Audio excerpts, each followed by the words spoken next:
Hello नमस्कार साथियों, स्वागत है आप सभी का हमारे YouTube channel Sunday study point पे।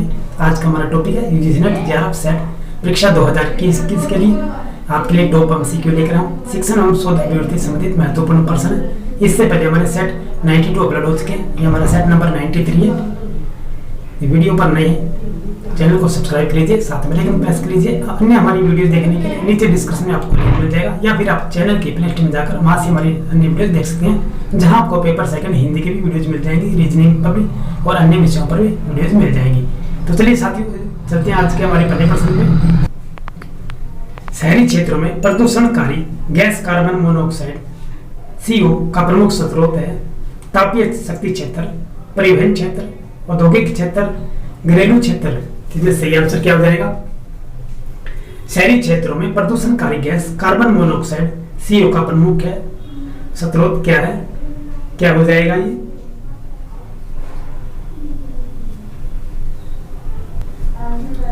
परिवहन क्षेत्र हो जाएगा। ऑप्शन नंबर बी जो हमारा सही आंसर हो जाएगा। चलिए अगला प्रश्न चलते हैं। ईंधन बैटरी चालित वाहन में ऊर्जा किसके दहन से प्राप्त होती है? Methane, hydrogen, LPG, CNG। इसमें सही आंसर क्या हो जाएगा? ईंधन बैटरी चालित वाहन में ऊर्जा किसके दहन से प्राप्त होती है? हमें किसके दहन से होती है? ये हाइड्रोजन क्या होती है? ऑप्शन नंबर बी हमारा सही आंसर हो जाएगा। चलिए अगला प्रश्न चलते हैं। National assessment and accreditation council का विषय निम्नलिखित में से कौन से कथन सही है? यह एक स्वायत्त शासी संस्था है। इसे उच्च शिक्षा के संस्थानों के मूल्यांकन एवं प्रत्यायन की जिम्मेदारी का कार्य दिया गया है। यह दिल्ली में स्थित है। इसके क्षेत्रीय कार्यालय नीचे कोड भाषा दी गई है 1 3 1 2 1 2 4 2 3 4। इसमें सही आंसर हमारा ऑप्शन नंबर बी हो जाए, 1 और 2 हो जाएंगे। National assessment and accreditation council के विषय में निम्नलिखित में से कौन से कथन सही है? हमारा पहला और दूसरा हो जाएगा।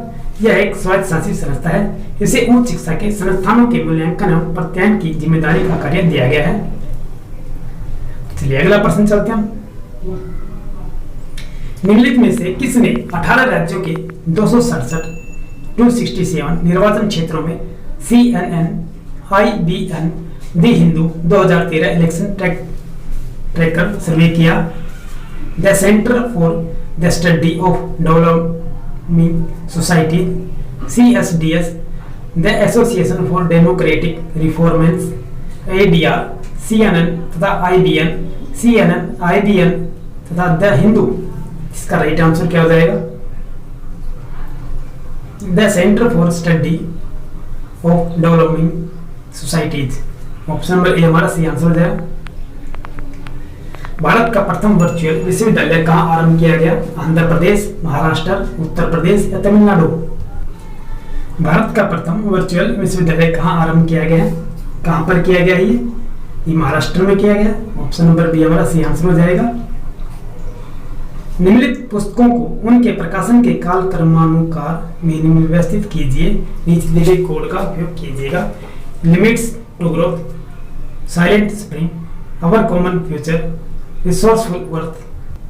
नीचे कोड दिए गए 1 3 4 2 3 1 4 2 1 3 4 और 1 2 3 4। इसमें सही आंसर हमारा क्या हो जाएगा? इसमें सही आंसर हमारा 1 2 3 4 हो जाएगा। तो लिमिट्स टू ग्रोथ ये डोनेल मेडोज की है, रत्नाकारी संगठन की है। साइलेंट स्प्रिंग ये रसेल कार्सन की है। अवर कॉमन फ्यूचर UN रिपोर्ट है। रिसोर्सफुल अर्थ जूलियन साइमन है। चलिए अगला प्रश्न चलते हैं। उत्तर औद्योगिक समाज को निम्नलिखित में से कोई एक भी कहा जाता है? सूचना समाज, प्रौद्योगिकी समाज, मध्यवर्ती समाज, गैर कृषि समाज। इसका राइट आंसर क्या हो जाएगा? उत्तर औद्योगिक समाज को निम्नलिखित में से कोई भी एक भी कहा जाता है। इस सूचना समाज कहते हैं। ऑप्शन नंबर ए हमारा सही आंसर हो जाएगा। इंटरनेट आधारित संचार के आरंभिक प्रयास किसके लिए किए गए थे? व्यावसायिक संचार, सैन्य उद्देश्य, पारस्परिक अंतरक्रिया, राजनीतिक अभियान। इसमें सही आंसर क्या हो जाएगा? इंटरनेट आधारित संचार के आरंभिक प्रयास किसके लिए किए गए थे? तो किसके लिए किए गए? ये सैन्य उद्देश्य के लिए। ऑप्शन नंबर बी हमारा सही आंसर हो जाएगा। पहला प्रयोग जो है अमेरिकी सेना ने किया था। संस्थानों के अंतर्गत आंतरिक संचार किसके द्वारा किया जाता है? लैन, LAN, WAN, WAN, EBB, MMS। सही आंसर क्या हो जाएगा? संस्थानों के अंतर्गत आंतरिक संचार, ये आंतरिक संचार पूछा गया है तो किसके माध्यम से ही LAN के हो जाएगा। इसे लोकल एरिया नेटवर्क कहते हैं हम। तो आंतरिक संचार के लिए नेटवर्किंग का व्यवस्था का माध्यम LAN ही होता है, इसे लोकल एरिया नेटवर्क कहते हैं। तो वर्चुअल रियलिटी उपलब्ध कराती है सुस्पष्ट चित्र, व्यक्तिगत श्रवण, सहभागी अनुभव, नई फिल्म का पुनर्वलोकन। ये सहभागी अनुभव ऑप्शन नंबर सी हमारा सही आंसर हो जाएगा। तो महाराष्ट्र के मुंबई विश्वविद्यालय में पहली बार वर्चुअल क्लासरूम की व्यवस्था की गई थी। इस प्रणाली की शुरुआत 18 अगस्त 2013 को की गई थी। निम्नलिखित में से किससे महाद्वीप पर रेगिस्तान में परिवर्तित होने का सबसे अधिक खतरा है? अफ्रीका, एशिया, दक्षिण अमेरिका या उत्तर अमेरिका? निम्नलिखित में से किस महाद्वीप पर रेगिस्तान में परिवर्तित होने का सबसे अधिक खतरा बन गया है? अफ्रीका, एशिया, दक्षिण अमेरिका या उत्तर अमेरिका? अफ्रीका का ऑप्शन नंबर ए हमारा बिल्कुल राइट आंसर हो जाएगा। महिलाएं पुरुषों की अपेक्षा प्रकृति के अधिक निकट है, यह किस प्रकार का दृष्टिकोण है? यथार्थवादी, अनिवार्यवादी, नारीवादी, गहन पारिस्थितिकी? तो इसमें सही आंसर क्या हो जाएगा? महिलाएं पुरुषों की अपेक्षा प्रकृति के अधिक निकट है, किस प्रकार है? ये नारीवादी है। ऑप्शन नंबर सी हमारा सी आंसर हो जाएगा। उष्ण कटिबंधीय वनों के समाप्त होने के संबंध में निम्नलिखित में से कौन सा मुद्दा वैश्विक सरोकार का विषय नहीं है?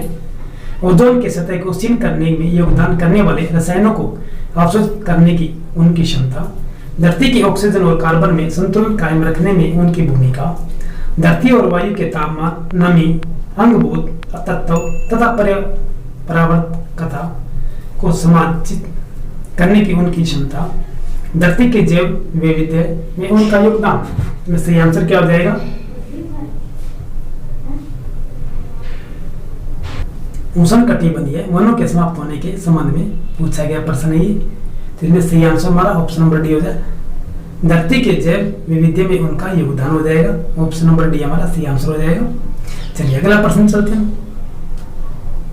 एक कोड विशेष में टीचर को VGCEJGT के रूप में लिखा गया है, तो चिल्ड्रन को का कोड क्या होगा? सही आंसर क्या हो जाएगा? किस प्रकार के? देखिए टी के हमारे टी हमारा 20 नंबर पे इस प्रकार लिख लीजिएगा। टी हमारा 20 पे है, ए हमारा 5 पे है, ए हमारा ए पर है। तो यहाँ पर देखिए 22 2 जोड़ दिया गया है, प्लस 2 किया गया। फिर 5 पे हमारे 7 पे प्लस 2 किया गया है। ए हमारा सी पे है, तो ए के सी किया गया यानी कि प्लस 2 किया गया है। तो ठीक इसी प्रकार सी का ई किया गया, प्लस 2 है। फिर एच, फिर जे 10 किया गया, ई जी आर टी यानी कि प्लस प्लस 2 करेंगे हर बार। इसी प्रकार सी में प्लस 2 करेंगे हम, तो क्या आएगा? ये आ जाएगा। इसे काट दीजिए, इसे भी काट दीजिएगा। एच हमारा 6 पे है, 8 देखिए हमारा आ गया, 8 देखिए आ जाएगा। एच के बाद जे आएगा, आई के बाद हमारा 11 आएगा, एल के हमारा एन आएगा, डी के बाद एफ आएगा, आई के बाद टी आएगा, ई के बाद जी आएगा, एन के बाद पी आएगा। तो इस प्रकार ऑप्शन नंबर बी हमारा सी आंसर है। ये प्लस 2 का क्रम चल रहा है। चलिए अगला प्रश्न चलते हैं। किसी व्यक्ति को सेब तथा आम दोनों को खरीदना है। एक सेब की कीमत 7 है जबकि एक आम की कीमत 5 है। यदि उस व्यक्ति के पास 38 रुपए हैं तो वह कितने सेब खरीद पाएगा? तो कितने खरीद पाएगा? कीमत, एक सेब की कीमत 7 रुपये है और एक आम की कीमत 5 रुपये है। तो उस यदि व्यक्ति 38 है तो वह कितने सेब खरीद पाएगा?